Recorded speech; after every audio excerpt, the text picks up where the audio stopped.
BJP ఉంది. BJP పార్టీని ఎవరు నడిపిస్తారు? ప్రపంచానికి అంతా తెలుసు. నేను ఒక మాట చెప్తా, ఈవెన్ కొన్ని విషయాలలో నరేంద్ర మోడీ గారి యొక్క మాట కూడా వినరు. పార్టీ నిర్ణయం ఎప్పుడు ఎలా ఉంటుందంటే, పార్టీ ఇప్పుడున్న స్థాయి నుంచి ఇంకా ఉన్నత స్థాయికి పోవడానికి, పార్టీ 10 కాలాల పాటు అధికారంలో ఉండడానికి ఏది ఉపయోగపడితే ఆ నిర్ణయం తీసుకుంటే ఏ పార్టీ అయినా.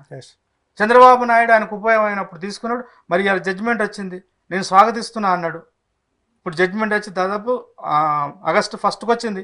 ఇవాళ ఆగస్టు 22 రోజులు అవుతుంది. మరి ఎందుకు ఆయన ప్రక్రియ ప్రారంభం చేయలేదు? అక్కడ ఉండే సమస్యలు ఆయన కానీ ఉన్నాయి. కాబట్టి మాలల్ని నమ్మను, మాలలు దీనికి సహకరించడం అనేది అది కరెక్ట్ కాదు. మాలలు సహకరిస్తున్నారు. మాలలు మీరు భుజాన వేసుకొని మోసినట్టు వాళ్ళు రాకపోవచ్చు, వాళ్ళకుండే కాన్స్టెంట్స్ వాళ్ళకు ఉండవచ్చు. కానీ ఎప్పుడెప్పుడైతే సమాజం డిమాండ్ చేసిందో, సభ్య సమాజంలో నువ్వేంటి, నీ స్థానం ఏంది అని ఇప్పుడు మీరు ఇందాక అడిగినట్టు, అట్లా సమాజంలో తెలంగాణలో ఆంధ్రాలో ఎదిగొచ్చినటువంటి మాల మేధావులందరినీ సమాజం ప్రశ్నించినప్పుడు దానికి మద్దతు ప్రకటించారు. ఇప్పటికి మద్దతు ప్రకటిస్తున్నారు. మద్దతు ప్రకటించారు కాబట్టి ఈ 30 సంవత్సరాల కాలంలో చెదురుమోడు సంఘటన తప్ప మళ్ళీ అందరం కలిసి ఎక్కడైనా సందర్భం వచ్చినప్పుడు అన్న అంటే తమ్మండి కలిసినటువంటి ఒక వాతావరణం ఉంది. దాన్ని చెడగొట్టకండి అని చెప్పేసి నేను వారికి విజ్ఞప్తి చేస్తున్నాను. చివరగా ఈ సమస్యకు పరిష్కారం ఎట్లా ఉండబోతుంది, అంటే ఎట్లా బాగుంటుందని మీ పాయింట్ ఆఫ్ వ్యూ? దానికంటే ముందు ఒక చిన్న అంటే విషయాన్ని నేను చెప్పదలుచుకున్నాను. ఓకే. వారు మాట్లాడుతూ ఆ ప్రెస్ మీట్లో ఎవరో ఒక ప్రశ్న అడిగితే రిజర్వేషన్ల గురించి కూడా ఒక ప్రస్తావన తీసుకొచ్చారు. వారు ఏమన్నారంటే మాట్లాడుతూ, కృష్ణన్న గారు, ఇవాళ భారతదేశంలో రాజ్యాంగబద్ధంగా ఎస్సీలకు, ఎస్టీలకు, బీసీలకు అంటే చారిత్రకంగా అణగారిన సమూహాలకు రిజర్వేషన్లు రావడానికి కానీ వచ్చిన రిజర్వేషన్లు ఇవాళ ఇంప్లిమెంట్ కావడానికి ఈ దేశంలో ఉన్నటువంటి ఉన్నత సామాజిక వర్గాల యొక్క సపోర్ట్ ఉంది కదా, అందుకని అవి అనుభవంలోకి అమల్లోకి వస్తున్నాయని చెప్తున్నారు. I'm very sorry for that. Ambedkar గారి యొక్క అంబేద్కర్ని అంత క్షుణ్ణంగా అధ్యయనం చేసినటువంటి ఒక పెద్ద మనిషి అలా మాట్లాడేంటి నాకు అర్థం కావట్లేదు. రిజర్వేషన్లు కాదండి, అసలు రిజర్వేషన్లు అనేటువంటి కాన్సెప్ట్ ఎప్పుడు వచ్చింది?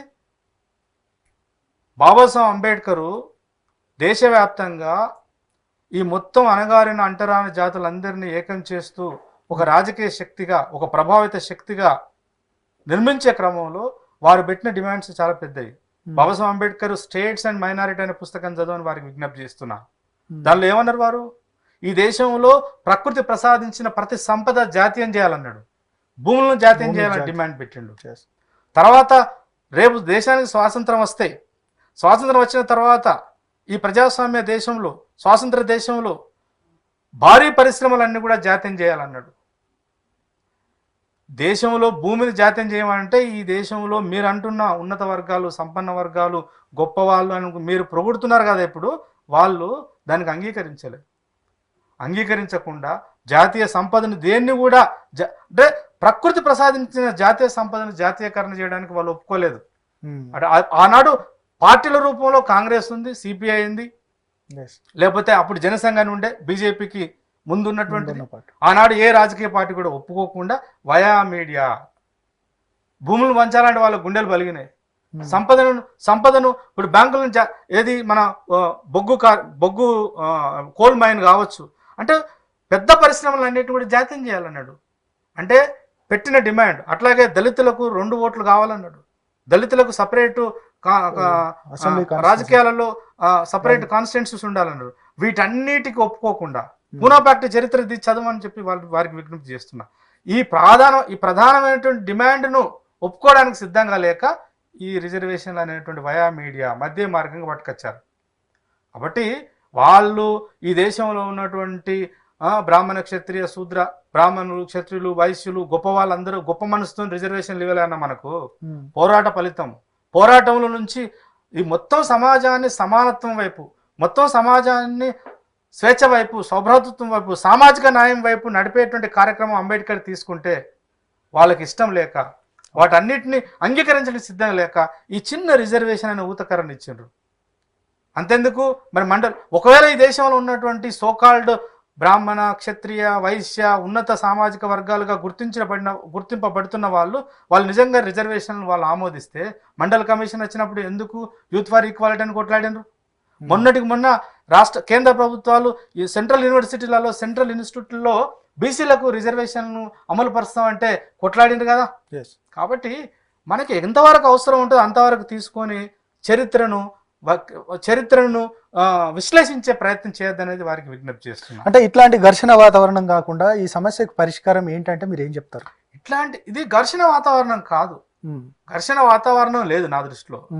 ఘర్షణ వాతావరణం కావడానికి పరోక్షంగా రాజకీయ పార్టీలు సహకరిస్తున్నాయి. నేను పార్టీలకు కూడా విజ్ఞప్తి చేయదలుచుకున్నా. ఇవాళ అధికారంలో ఉన్న పార్టీలు కావచ్చు, ప్రతిపక్షంలో ఉన్న పార్టీలు కావచ్చు, అన్ని పార్టీల్లో ఉన్నటువంటి మాదిగా లేదా మాల ఇతర చాలా అంటే ఇతర కులాల నుంచి ఎవరు పెద్ద ప్రాతినిధ్యం లేదు, కానీ సభ్య సమాజం అంతా ఆలోచించవలసిందంటే ఇది న్యాయమైన డిమాండ్. ఒక ప్రభుత్వం కల్పిస్తున్న అణగారిన సామాజిక వర్గాలుగా అంటరాంతరానికి గతంలో గురైనటువంటి సామాజిక వర్గాలకు ఒక ఉమ్మడి జాబితాలో చేర్చి వారికి ఒక వాళ్ళ జనాభా శాతం ప్రకారం రిజర్వేషన్లు ఇవ్వడానికి అంగీకరిస్తే ఆ రిజర్వేషన్లు అందరికీ అందాలి. కడగొట్టు జాతి వాడికి అందాలి. అది చాలా చాలా డెమోక్రటిక్ ప్రిన్సిపల్. దాన్ని ఖచ్చితంగా చేయవలసింది. అయితే ఎలా చేయాలి?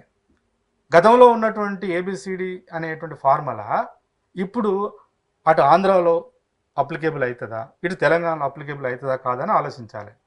నిన్న నేను మీట్ ది ప్రెస్లో అన్న నుంచి ఆశించింది ఏంటంటే, నేను అనుకున్నది ఏంటంటే తను ఈ సమస్యను ఎలా పరిష్కరించాలో పరిష్కార మార్గాల వైపు వారు మాట్లాడతారు అనుకున్నా.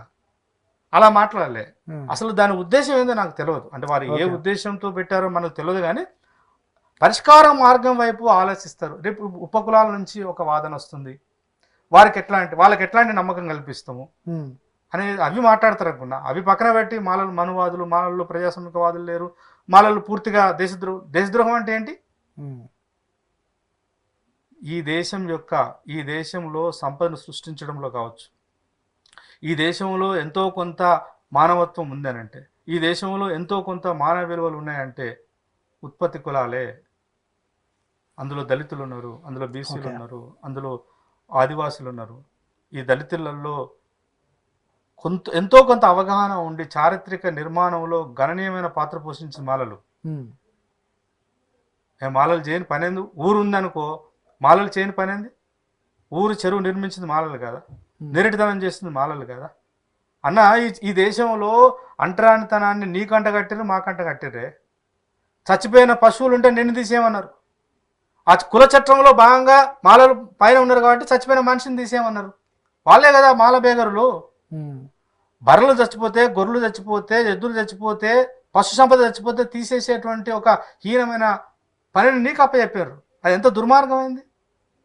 మనసు చచ్చిపోతే, కులానికి ఎవడైనా పర్వాలేదు, మనసు చచ్చిపోతే వాడిని తీసే బయట వాడేసేటువంటి, అంటే ఈ వాస్తవానికి ఎంతో చరిత్ర ఉంది ఈ దేశంలో.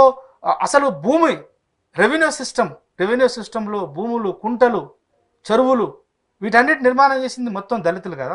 దళితులలో ముందు పాత్రలో ఉంది మరి మాలలు కాదా? నేను ఒక ప్రశ్న అడగదలుచుకున్న సభ్య సమాజాన్ని. ఇప్పుడు మాల నేత కాని అని ఒకటి ఉంది, ఉత్తర తెలంగాణలో ఉంటారు. మరి మొత్తం మానవ జాతికి బట్టలు ఇచ్చే పని పద్మశాలి సోదరులకు ఉంటే, మళ్ళీ ప్రత్యేకంగా మళ్ళీ అంటరాని జాతుల్లో ఉన్నటువంటి ఒక మాల సామాజిక వర్గం నుంచి కొంతమంది ఆ పని చేయవలసిన అవసరం ఏర్పడ్డది. ఇట్లా నేను ఏమంటున్నా అంటే, పరిష్కార మార్గం వైపు ఆలోచిస్తే, పరిష్కార మార్గం వైపు జనాభా సేకరణ జరగాలి, జనాభా లెక్కలు తీయాలి, ఫలితాలు అంటే అనుభవించినటువంటి విద్యా ఉద్యోగ రంగాల్లో కావచ్చు, సంక్షేమ పథకాలలో పొందినటువంటి ప్రతిఫలాలు పొందిన వాళ్ళు ఏందో తెలవాలి. వాటికి అనుగుణంగా వాటిని పరిష్కరించే మార్గం వైపు ఆలోచించాలి తప్ప భావోద్వేగాలను ప్రేరేపించేటువంటి ఇట్లాంటి వాదన, ఇట్లాంటి మాటలు ముఖ్యంగా ఉద్యమ నాయకత్వం నుంచి